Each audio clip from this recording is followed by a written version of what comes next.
You got to realize that I've been in my house the entire time, with the exception of a solo backpacking trip up to Black River State Forest, where I got Lyme disease. No way. Yeah, the ticks up there were crazy. And sorry to hear that. Yeah, it's all handled now. Wasn't a big deal because it was caught early, but it's just like I go out of the house once and I get Lyme disease. This is what you get for going out and having a good time, DP. Come on.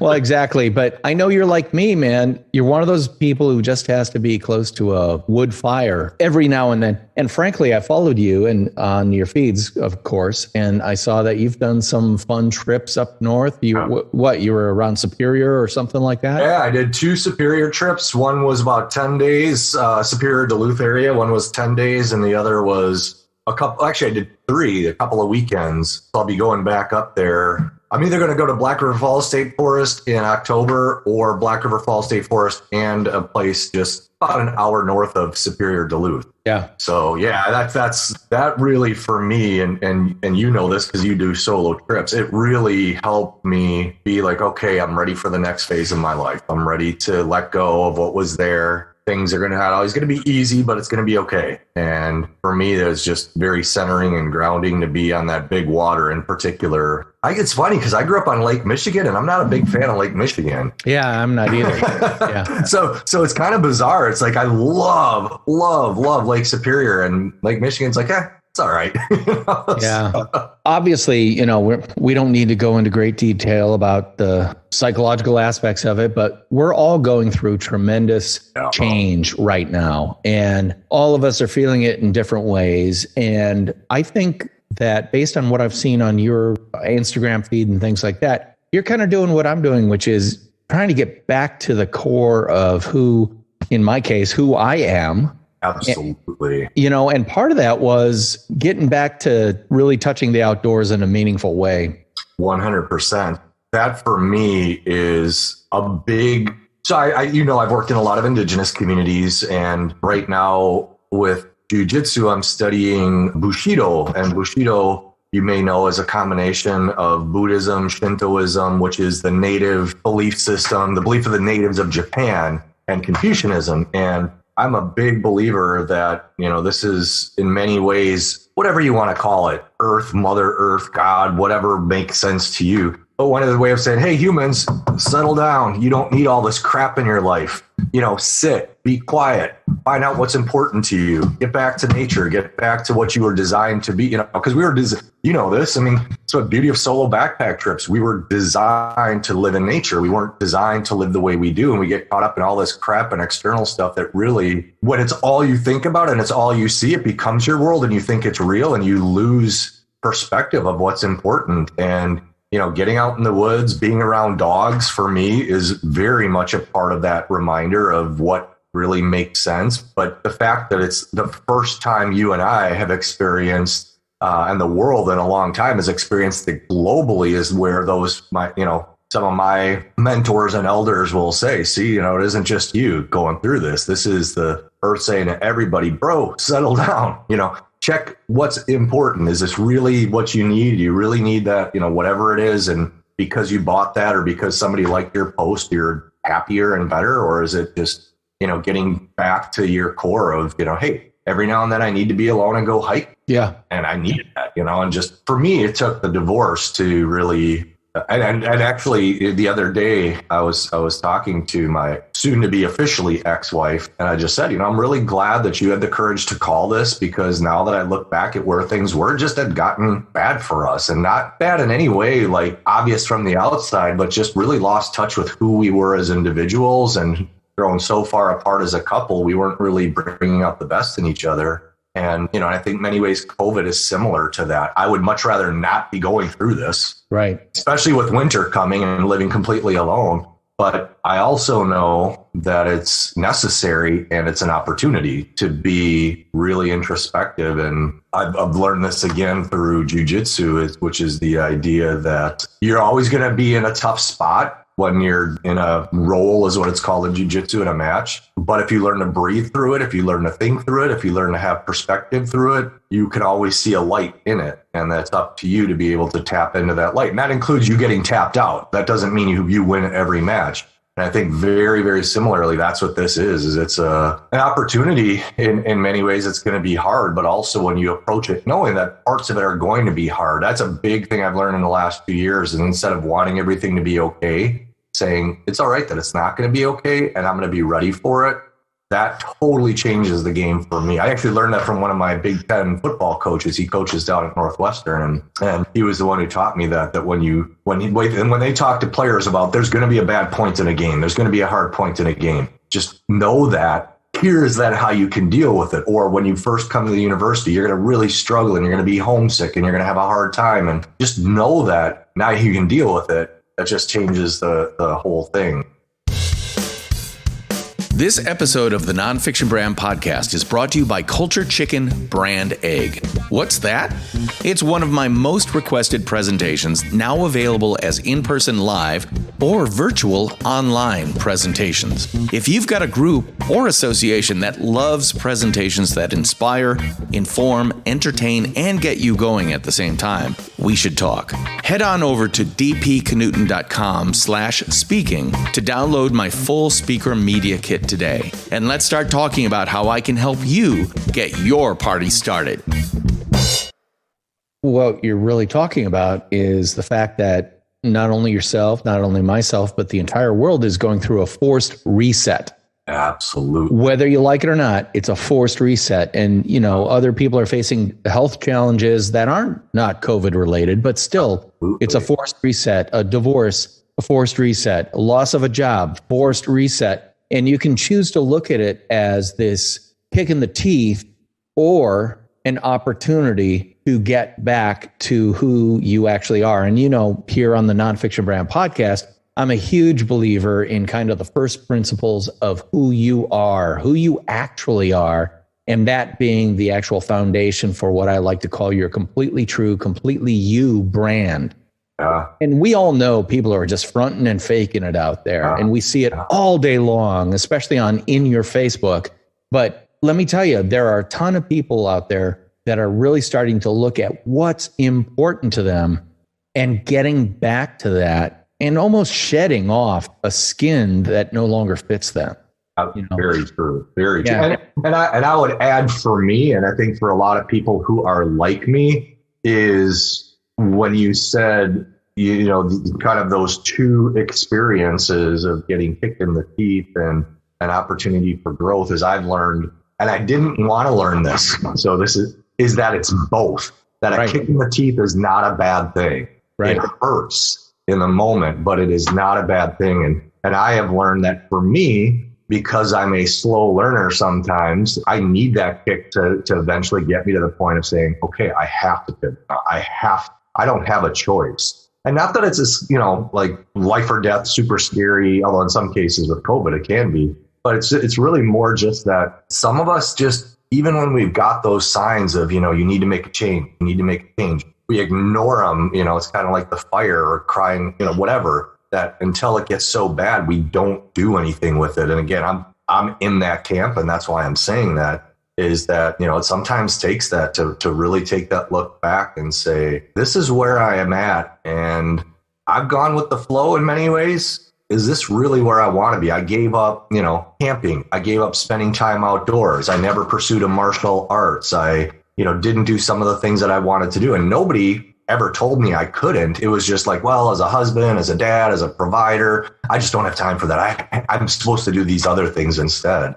And, lost myself in the process. And, it's hard to be a good friend, hard to be a good spouse, hard to be a good parent, whatever it is, when you don't have that anchor of who you are. You're not grounded in who you are, I think is a better way of saying it. And that you have to nurture all the time to know what that brand is. That's why, and you and I both know that identifying that brand of you, who you are, and really having the nonfiction element of it, that takes work. That takes work to do. And it's an ongoing process. It's an evolutionary process. Harry Potter didn't stop after the first book. New characters were introduced and things happened 2, 3, 4, 5, 6, and so we've got to be aware of that too, that it's okay to change and adapt and say that was a part of me, but you also need to know those core elements, as we were talking about with campfires, with spending time outdoors, that ground you so much that they're fuel, and you need to always do those in some way to really maintain that truth to the characters of the story, the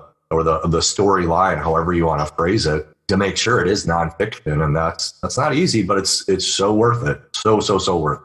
Well, so many people are out there talking about, you got to find out who you are. And a lot of people are like, is there some kind of secret recipe or secret sauce for discovering that? And I like to say, no, you already know it. Yeah. But have you really looked at it lately? Like, people used to make fun of me when I was a kid, always calling me Nature Boy, because I always wanted to be out catching frogs or, building a lean-to in the woods someplace. And even when the college I chose to go to was in the middle of the state of Wisconsin, because I loved being surrounded by forest. And I thought I was going to be a forestry major. That didn't stick. But that whole idea of wanting to be in touch with nature was ingrained in me, or not ingrained in me. I mean, it was already there. It's DNA. And other people are going to be different. Like I know people like, obviously, if anybody watches my videos, they know I've got a wall of guitars behind me because I love guitars and I love music and I love playing and I love writing crappy songs that nobody wants to hear. I don't really care because it's not for you. It's for me. Absolutely. But my life without them is like plain, boring vanilla. Yeah. And that doesn't mean I'm ever going to be a fantastic player, but I always want to be associated with it in some way. And so that's core to who I am. So when I think about the stuff in my house that I would take if there was a fire, I know first, get the dogs out, get the kids out, get my wife out, and then grab one specific guitar.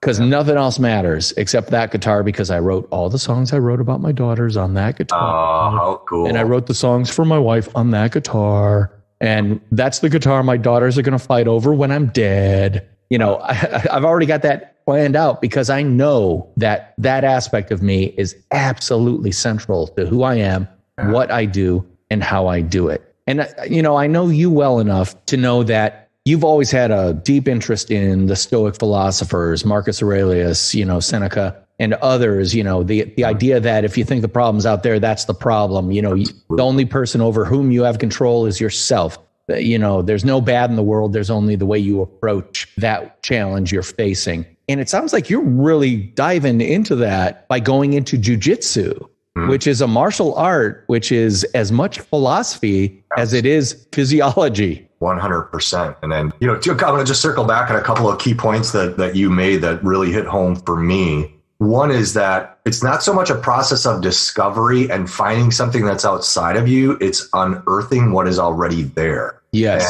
And I think that's a mistake that I made, was thinking it had to be external. And Michelangelo once said this, supposedly said it when he was asked about the David and like, how did you create the David out of that piece of marble? And he's like, I just took away the pieces that didn't belong. It's all it was.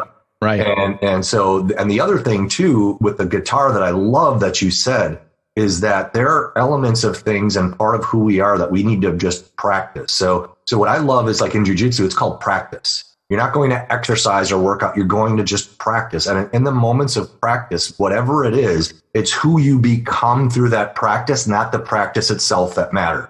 So if you never become a great guitar player, that's not the goal. The goal is that it puts you somewhere that allows you to tap into creativity, tap into who you are, and tap into an essence that you might not even be able to put in words. I know for me, that's what jiu-jitsu does, is that it's something that's inexplicable, and everybody has that. And being able to just say, I'm never going to be great at it. I'm going to do some competition someday when COVID ends just to see how I do. But that's not my goal. My goal is, in essence, to challenge myself, to push myself, and to get into flow. And the book that I have behind me, the Book of Five Rings right here, was written by the gentleman who's considered the greatest samurai swordsman of all time in the 1640s, Miyamoto Musashi. And you talk about a parallel with Stoicism. The philosophy, Bushido is built off of, is a cornerstone of the samurai tradition. And the samurai tradition, the word samurai itself means to serve.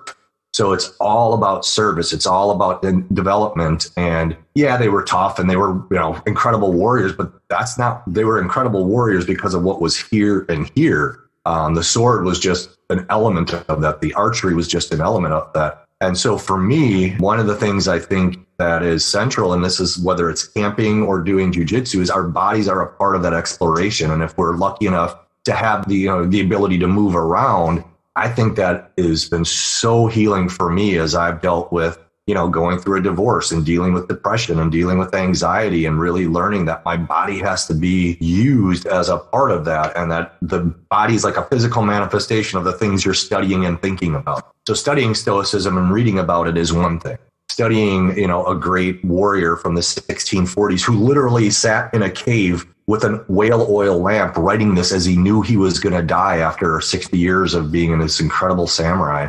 They all lived through experience. Marcus Aurelius didn't just write things down. He did them. Seneca didn't just write things down. He lived them. Same thing with Miyamoto Musashi. And that's something that is true for all of us. It wasn't like exceptional to them. All of us need that. All of us have that ability in us as well. I truly believe that nothing made those people that we're talking about exceptional in the sense that they were born with something most of us don't have. And they were like a bolt of lightning struck that day as they were coming out of the womb. That's a load of crap. They just practiced and they built it. And it's not easy, but it's something that we can all tap into. And those daily practices, playing the guitar, going for a walk with the dogs and being quiet, spending 5 minutes sitting out in nature, hearing a good quote from Seneca and just really contemplating it and writing. That's all part of the daily practice that when you do that, it builds, and it's like chipping a piece of marble off of that big block. And suddenly our own individual Michelangelo comes out. And whether or not anybody else ever sees it and cares about it, who cares?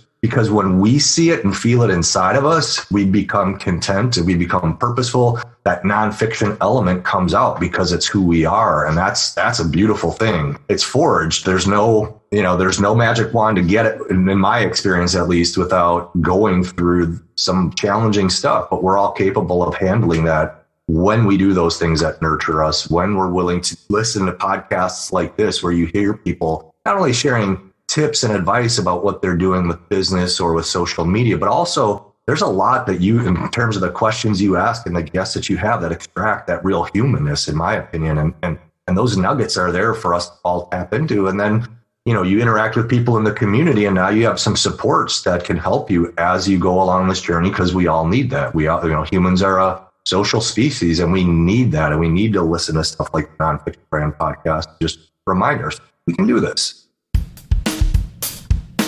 Hey, nonfiction branders, did you know I wrote a book? Well, I did, and it's called Rotoma, the ROI of social media top of mind. I wrote it with my colleague Spencer X. Smith, and it's all about Rotoma, an acronym that means Return on Top of Mind Awareness. Best-selling author and NYU Stern School of Business professor Scott Galloway called it a book that starches the fluff from social media and helps managers allocate capital and find the unicorn among unicorns, ROI. And Chief Content Officer at Marketing Profs, Ann Handley, said, "This isn't just a practical way to think about the return on social media. It's also a spot-on, accurate way to reframe your social efforts." Check out all the 5-star reviews on Amazon by searching Rotoma, ROTOMA. Pick up your copy today and start building your personal, professional, and small business brand the Rotoma way.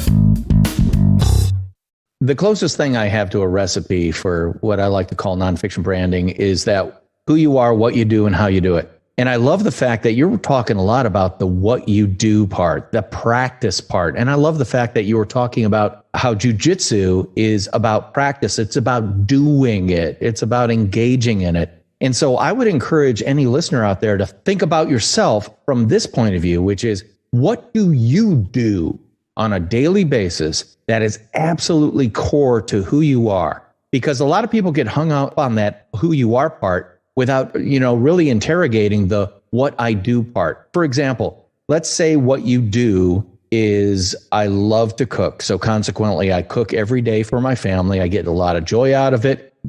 You don't just cook. You prepare, you organize, you get to use your taste and every sense in your body to create this thing. So you're really creating something and finding a creation space for yourself where you are truly manifesting who you are. So to say that, well, I guess I'm a cook, it's like, no. That's a job description. What you're doing is you're creating in a different way than other capital C creatives might be, but you need to embrace that creativity and understand that, yeah, I am creative. Another example would be, and we went through this as a culture, what was it, last year maybe, when Marie Kondo was everywhere all over Netflix with her Does It Give You Joy, organization stuff? Yeah. I think there are a lot of people out there who are natural born organizers and operations people who have never come to the terms with the fact that that is an incredibly valuable skill and superpower that someone like me would pay for, because that is not my superpower. If you are that organizational, operational minded person, that's key to who you are as a personal brand and something you should be demonstrating to the public at large. So they go, I need someone to help organize this. I know who to get. Absolutely.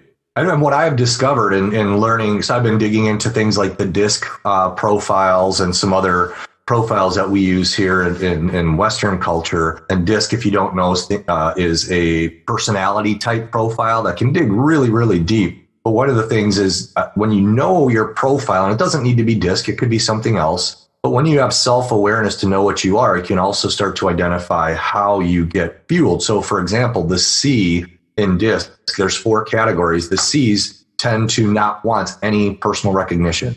They just, and they fit the profile of what you just described. The superpowers are organizing and lifting other people up and living vicariously through others. And you hit it spot on, is that, so maybe the way you market is a little different than you and I do, DP. Maybe it's a little more subtle, but that's where you work with somebody like us and you say, can you help me share what I'm doing? Can you also help me with a testimonial, or sit down with me and and explain to me why you like what I do? Because one of the things that's a problem with all of our superpowers is we assume because we have them, other people have them as well. Right. And so we forget that I, for example, was talking to a friend who's an accountant, and I'm like, you could put hot pokers in my, and there's all due respect to accountants, hot pokers in my eyes all day. There's no way I would do that. And she's like, really? I'm like, I would totally pay you for that because I don't want to do it. It just doesn't bring me joy. It is not a practice that I want to do. And that's the cool thing, is when we look at from a business standpoint, true ethical business, in my opinion, and I've been lucky enough to have conversations with people like Dave Ramsey, Zig Ziglar, some other folks like that, is really about service. And all you're doing is an exchange of value. I value your time enough to help me take care of all of my business books that I'm willing to pay you X amount of dollars because I don't want to do it. I value my time enough that I do not want to figure out podcasting, and I don't want to figure out my brand. So I'm going to listen to DP's podcast. I'm going to talk to him about hiring him to do the podcast for me, or hire him to come and speak at my event to talk about these things. I don't get that. I understand it's important, but I don't want to do that. And so the idea is identifying that and realizing there is a value that you bring, and that being comfortable sharing that with people and letting people know that it's there. And that's where you get that, to me. And I've been lucky enough to have this experience. You get that fulfillment as well as financial payment.